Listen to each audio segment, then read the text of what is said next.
From a territory to a state, Nebraska is celebrating its 150th birthday this year, and KNB Ag will be looking back throughout the year at the farmers, ranchers, technology, and more, which grew the panhandle of Nebraska to what it is today. Sioux County was the second county to be established in the Panhandle in 1877 and named for the Sioux people. The county, like many, had its first town established when the Fremont, Elkhorn, and Missouri Valley Railroad reached the county in 1886 and platted Bowen, an unincorporated town site, and the county seat.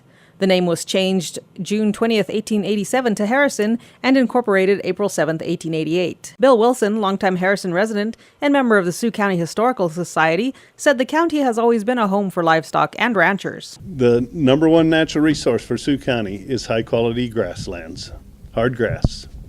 And so what that means is it was buffalo country, and cattle come right in behind them, and we have excellent yearling feeder cattle gains on summer grass, and there are quite a few cow-calf combination yearling and cow-calf operations in the county, the combination of the two.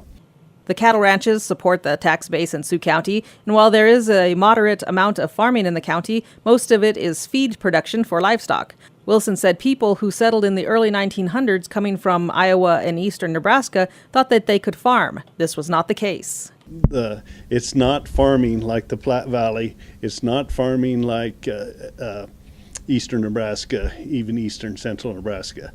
Native grasslands that were never torn up. The ground shallow, some of it's rocky.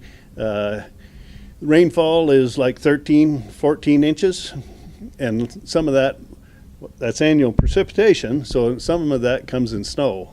Wilson said his family was one of those that came to farm, but ended up staying as ranchers. His grandfather came and homesteaded, followed by his mother, and then they bought up homesteads around them as other farmers left.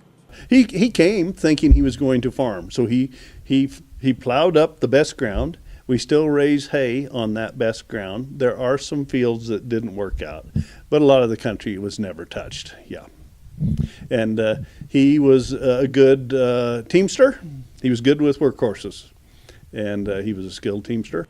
Wilson's grandfather, like the men and women after him, was a jack of all trades, having a sawmill, running some sheep, milking cows, and more. Sioux County settled into ranching, and Wilson explained the importance of barbed wire. The ability to manage cattle with the utilization of barbed wire is huge to this county. The open range cattlemen, of course, didn't like barbed wire because then they were restricted in where they moved their cattle herds, and of course, a homesteader would tend to fence his 160 or whatever acreage he had put together with barbed wire.